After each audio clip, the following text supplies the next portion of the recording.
नमस्कार. मैत्री बालमनाशी या पुस्तिकेतील एका खूप सुंदर कृतीवर आज आपण बोलणार आहोत. जरा विचार करा, जो कचरा आपण रोज सहज फेकून देतो, त्यातूनच जर काहीतरी सुंदर कलाकृती आणि झाडांसाठी पौष्टिक खत बनवता आलं तर किती छान होईल ना. चला तर मग आज आपण हीच जादूची पद्धत शिकून घेऊया. बघा, या उपक्रमाची सुरुवातच किती ओळखीच्या वाक्याने होते नाही का? हे वाक्य थेट आपल्या सगळ्यांच्या अनुभवाशी जोडलेलं आहे. चॉकलेटचे कागद असतील, पेन्सिलला टोक काढल्यावर उरलेले ते छोटे छोटे तुकडे असतील किंवा जुनी वर्तमानपत्र, या सगळ्या गोष्टी ज्यांना आपण सहजपणे कचरा समजतो, त्यांच्यात खरं तर कितीतरी नवीन शक्यता दडलेल्या आहेत. तर मग आजच्या या प्रवासात आपण या 6 महत्त्वाच्या टप्प्यांमधून जाणार आहोत. सगळ्यात आधी आपण कचऱ्याचे प्रकार समजून घेऊ. मग साहित्य गोळा करून प्रत्यक्ष काहीतरी बनवू. आणि सगळ्यात शेवटी या सगळ्यातून मुलं नक्की काय शिकतात हेही बघू. चला तर मग आपल्या पहिल्या भागाकडे वळूया. कचरा म्हणजे काय? तर सगळ्यात महत्त्वाची गोष्ट जी आपल्याला लक्षात ठेवायची आहे ती म्हणजे सगळा कचरा सारखा नसतो. त्याचे मुख्य 2 प्रकार आहेत आणि ते समजून घेणं हाच या संपूर्ण उपक्रमाचा पाया आहे. हे आहेत कचऱ्याचे 2 मुख्य प्रकार. एका बाजूला आहे सुका कचरा म्हणजे कागद, पुठ्ठ्याची खोकी, पेन्सिलचा भुसा. तर दुसऱ्या बाजूला आहे ओला कचरा, जसं की फळं आणि भाज्यांची सालं किंवा वाळलेली पानं आणि फुलं. एकदा का हा फरक नीट ओळखता आला की पुढचं काम अगदी सोपं होऊन जातं. ठीक आहे, आता आपल्याला कचऱ्याचे प्रकार तर समजले आहेत. मग पुढचा टप्पा येतो तो म्हणजे साहित्य गोळा करण्याचा. कोणतीही कलाकृती किंवा प्रयोग करण्याआधी आपल्याकडे सगळी साधनं तयार असली पाहिजेत नाही का? आणि सगळ्यात चांगली गोष्ट काय माहितीये का? या उपक्रमासाठी लागणारं बहुतेक सगळं साहित्य आपल्याला घरात किंवा आजूबाजूलाच मिळतं. सुक्या कचऱ्यासाठी जुनी वर्तमानपत्र, रिकामी खोकी, ओल्या कचऱ्यासाठी भाज्यांची सालं, वाळलेली पानं. आणि या व्यतिरिक्त आपल्याला लागेल थोडा डिंक, रंग, एक कुंडी किंवा बादली, थोडीशी माती आणि पाणी. हे सगळं गोळा झालं की आपण पुढच्या मजेदार भागासाठी एकदम तयार. चला, आता खरी गंमत सुरू होतेय. कचरा वेगळा करणं हे फक्त एक काम नाहीये, तर मुलांसाठी हा एक खेळ होऊ शकतो. या खेळातून त्यांना ओला आणि सुका कचरा प्रत्यक्ष हाताळून ओळखायला शिकता येतं. चला एक छोटासा खेळ खेळूया. विचार करा, हा एक कागदाचा तुकडा आहे. हा कोणत्या कचरापेटीत जायला हवा? जेव्हा हा प्रश्न मुलांना विचारला जातो तेव्हा ते खऱ्या अर्थाने विचार करायला लागतात. अगदी बरोबर, कागद हा सुका कचरा आहे, म्हणूनच तो जाणार निळ्या रंगाच्या बादलीत. हे जे रंगांचे संकेत आहेत ना, ते मुलांना नियम लक्षात ठेवायला खूप मदत करतात. बरं, आता पुढचा प्रश्न. केळी खाऊन झाल्यावर जी साल उरते ती ओला कचरा आहे की सुका? तिला कुठे टाकायचं? एकदम बरोबर, केळीची साल, भाज्यांचे देठ, फळांची सालं हा सगळा आहे ओला कचरा, जो आपण हिरव्या रंगाच्या बादलीत टाकतो. बघा, या अशा सोप्या खेळातून कचरा वेगळा करण्याची सवय किती सहजपणे लागते. तर कचरा तर आता वेगळा झालाय. आता वेळ आहे जादू करण्याची.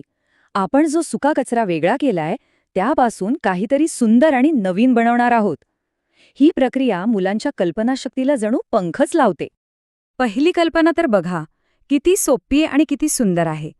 पेन्सिलला टोक काढल्यावर उरलेले हे जे छोटे छोटे तुकडे असतात ते आपण सहज फेकून देतो. पण यांनाच जर कागदावर गोलाकार चिकटवलं तर किती सुंदर फूल तयार होतं. आणि देठासाठी एखादी काडी किंवा स्केचपेन वापरला की झालं आपलं चित्र पूर्ण.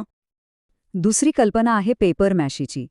ह्यात काय करायचं तर जुन्या वर्तमानपत्राचे तुकडे पाण्यात भिजवून त्याचा लगदा बनवायचा. आणि मग या लगद्यापासून आपण चेंडू, वाटी किंवा आपल्याला आवडेल तो आकार बनवू शकतो. तो पूर्ण वाळला की त्याला मस्त रंग द्यायचा. झाली की नाही एक सुंदर कलाकृती तयार? आणि घरातल्या रिकाम्या खोक्यांचं काय? अहो, ती तर खेळण्यांची खाणच आहे. टूथपेस्टच्या किंवा साबणांच्या रिकाम्या खोक्यांना एकमेकांना जोडून एक छान आगगाडी तयार होते. किंवा लहान मोठी खोकी एकमेकांवर रचून एक उंच टॉवरही बनवता येतो. इथे मर्यादा फक्त आपल्या कल्पनाशक्तीची आहे. कलेच्या दुनियेतून आता आपण थेट विज्ञानाच्या प्रदेशात प्रवेश करतोय. सुक्या कचऱ्यापासून आपण सुंदर कलाकृती बनवल्या, आता ओल्या कचऱ्यापासून आपण झाडांसाठी पौष्टिक खत बनवणार आहोत. आणि ही खऱ्या अर्थाने एक जादूच आहे. ही प्रक्रिया ऐकायला कदाचित अवघड वाटेल, पण ती खूपच सोपी आहे. एका कुंडीत किंवा बादलीत काय करायचं? सगळ्यात खाली मातीचा एक थर टाकायचा.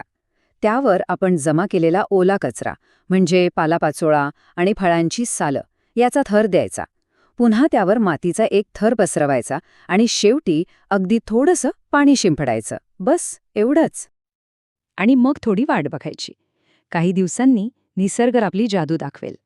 त्या ओल्या कचऱ्याचं विघटन होऊन सुंदर काळ्या रंगाचं भुसभुशीत खत तयार होईल.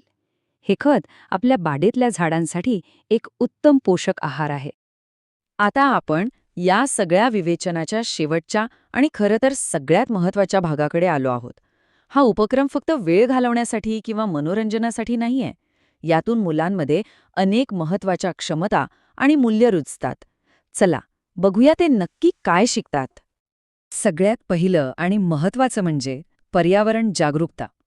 ओला कचरा कोणता आणि सुका कचरा कोणता यातला फरक त्यांना कळतो. कचरा कसा हाताळायचा याची प्राथमिक पण खूप पक्की माहिती मुलांना मिळते आणि ही त्यांच्या भावी आयुष्यासाठी एक खूप मोठी शिकवण आहे. दुसरं म्हणजे सृजनशीलता. टाकाऊतून टिकाऊ ही जी संकल्पना आहे ती त्यांना प्रत्यक्ष कृतीत आणायला मिळते. म्हणजे टाकाऊ वस्तूंमध्ये सुद्धा काहीतरी सौंदर्य आणि उपयोगिता शोधण्याची दृष्टी त्यांच्यात विकसित होते. खत बनवण्याच्या प्रक्रियेतून मुलांमध्ये एक वैज्ञानिक दृष्टिकोन वाढतो. अरेच्या, ओल्या कचऱ्याचं विघटन होऊन खत कसं काय बनतं यासारख्या नैसर्गिक प्रक्रियांबद्दल त्यांच्या मनात कुतूहल निर्माण होतं आणि ते प्रश्न विचारायला लागतात. आणि सगळ्यात शेवटी उत्तम नागरिकत्वाची भावना. आपला परिसर स्वच्छ ठेवण्याची सवय लागते.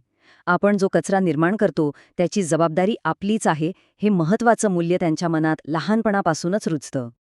तर मग जाता जाता हा एक विचार मनात ठेवूया. आपल्या घरातल्या कचरापेटीत फक्त कचरा नाही तर एक संधी दडलेली आहे. काहीतरी नवीन निर्माण करण्याची, काहीतरी सुंदर बनवण्याची. आज आपल्या घरातल्या कचऱ्यातून काय नवीन बनवता येईल याचा विचार नक्की करा.